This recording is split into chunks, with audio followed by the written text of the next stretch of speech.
જય શ્રી કૃષ્ણ મિત્રો, આજની આ વાર્તા માત્ર સાંભળવા માટે નથી, પરંતુ તેને અનુભવવું છે, તેને જીવવું છે અને તેના દરેક શબ્દને પોતાના જીવનમાં ઉતારવો છે. એક નાનકડું ગામ હતું. તે ગામમાં આર્વ નામનો એક યુવાન રહેતો હતો. આર્વ ખૂબ સારો, નિર્દોષ અને દિલનો સ્વચ્છ હતો. તે બધાને મદદ કરતો, દરેકના દુઃખમાં સાથ આપતો અને હંમેશા હસતો રહેતો. પરંતુ જીવન હંમેશા એકસરખું નથી રહે. સમય બદલાયો, પરિસ્થિતિઓ બદલાઈ અને લોકો પણ બદલાયા. જે લોકો આર્વ સાથે હંમેશા રહેતા હતા, આજે તે જ લોકો ધીમે થવા લાગ્યા. જેને તેણે દિલથી માન્યા હતા, એ જ લોકો તેને સમજ્યા વગર જ છોડીને ચાલ્યા ગયા. એક દિવસ એવો આવ્યો કે આર્વ સંપૂર્ણ એકલો પડી ગયો. તેના દિલમાં અનેક પ્રશ્નો ઊભા થયા. શું હું ખોટો હતો? શું મેં ખોટા લોકોને માન્યા? શા માટે બધા મને છોડીને ગયા? આ પ્રશ્નો તેની અંદર તોફાન મચાવી રહ્યા હતા. તેની આંખોમાં આંસુ હતા, દિલમાં દુઃખ હતું અને આત્મામાં ખાલી. એક રાતે જ્યારે આર્વ ખૂબ જ તૂટી ગયો હતો, તે શાંતિ માટે એક મંદિરમાં ગયો. તે મંદિરમાં શ્રીકૃષ્ણની મૂર્તિ સામે તેના દિલમાંથી એક અવાજ આવ્યો, હે કાન્હા, મેં બધાને દિલથી પ્રેમ કર્યો, છતાં હું એકલો. થોડી ક્ષણ માટે શાંતિ છવાઈ ગઈ અને પછી તેના મનમાં એક મીઠો, શાંત અવાજ સંભળાયો. શ્રીકૃષ્ણ કહે, આર્વ, દુનિયા એવી નથી જેવી તું જોઈ રહી. અહીં લોકો સમય પ્રમાણે બદલાય છે, સંબંધો જરૂરિયાત પ્રમાણે જીવતા હોય છે. તું જે દુઃખ અનુભવી રહ્યો છે, તે તારી નબળાઈ, તે તારી અંદરની શુદ્ધતાનું પ્રતીક છે. યાદ રાખ, જે લોકો તને છોડીને ગયા, તે તારા માટે ન, અને જે તારા માટે હશે, તે ક્યારેય તને છોડશે નહીં. આર્વ શાંતિથી સાંભળતો રહ્યો. શ્રીકૃષ્ણનો અવાજ ફરી આવ્યો, તું બીજા લોકોમાં સહારો શોધતો રહ્યો, પણ તારો સાચો સહારો તો પોતે જ છે. જ્યારે તું તૂટી જાય છે, ત્યારે તારી અંદરનો સાચો તું જન્મે છે. દુઃખ એ શાપ નથી, તે એક પાઠ છે, અને દરેક પાઠ તને મજબૂત બનાવવા માટે આવે છે.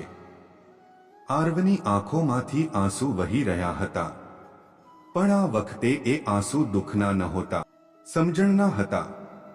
શ્રીકૃષ્ણ કહે છે, જો કોઈ તને સમજતું નથી, તો તેનો અર્થ એ નથી કે તું ખોટો છે. તેનો અર્થ એ છે કે તેઓ તારી ઊંડાઈ સુધી પહોંચી શક્યા નથી. જ્યારે દુનિયા તને છોડે છે, ત્યારે હું તારી સાથે છું. દરેક શ્વાસમાં, દરેક વિચારમાં, દરેક દુઃખમાં. તું એકલો નથી, ક્યારેય નહોતો.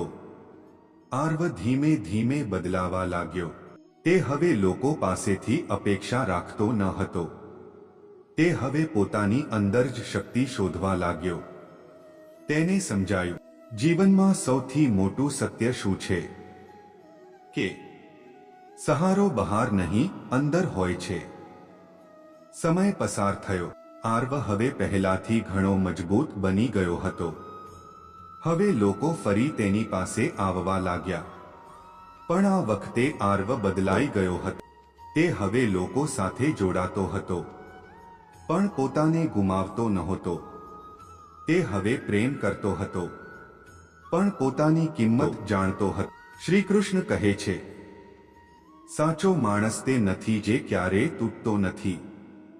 સાચો માણસ તે છે જે દરેક વખત તૂટીને ફરી ઊભો થાય છે. સફળતા ત્યારે નથી મળતી જ્યારે દુનિયા તને ઓળખે. સફળતા ત્યારે મળે છે જ્યારે તું પોતાને ઓળખે. એક દિવસ આર્વ ફરી મંદિરમાં ગયો, પણ આ વખતે તે રડવા માટે નહોતો ગયો. તે સ્મિત સાથે ગયો અને કહ્યું, હે કાન્હા, હવે મને સમજાયું. તમે મને તોડ્યા નહોતા, તમે મને બનાવી રહ્યા હતા. મિત્રો, આ વાર્તાનો સાર શું છે? જીવનમાં લોકો આવશે, જશે, સંબંધો બનશે, તૂટશે, પણ એક સત્ય ક્યારેય બદલાતું નથી.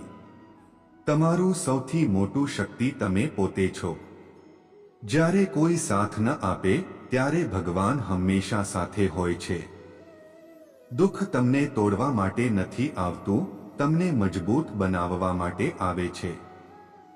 જ્યારે જીવનમાં કંઈ સમજ ના આવે, જ્યારે દિલ ભારે લાગે, જ્યારે રસ્તો દેખાતો ન હોય, ત્યારે થોડીવાર માટે બધું છોડીને શાંતિથી બેસી જજો અને દિલથી કહેજો, હે શ્રી કૃષ્ણ, હવે તમે સંભાળો. અને પછી જોતા રહેજો કેવી રીતે જીવન ધીમે ધીમે બદલાવા લાગે છે. અંતમાં એક વાત હંમેશા યાદ રાખજો, ખુદ પર વિશ્વાસ રાખો, કર્મ પર વિશ્વાસ રાખો અને ભગવાન પર શ્રદ્ધા રાખો. કારણ કે જ્યારે વિશ્વાસ જીવતો હોય છે ત્યારે ચમત્કાર થાય છે. જય શ્રી કૃષ્ણ.